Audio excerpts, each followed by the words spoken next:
Now in Photoshop we have many options for our brushes, so let's get started.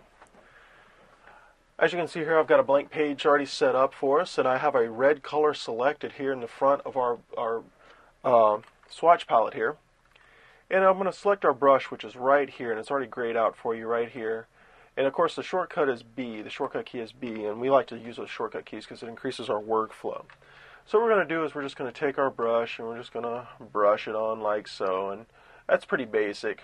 I mean, this is all you want to do, but if you want to increase the size of your brush, you can come over here and hit it, and you can change your master diameter here, bringing it up as big or small as you want.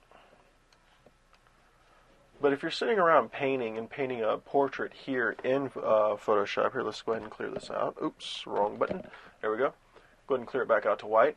What you can do to bring up your option is to hit your square parentheses, and your ending square parentheses will bring it up, and your beginning square parentheses will bring it down. So you can actually change this while you're painting.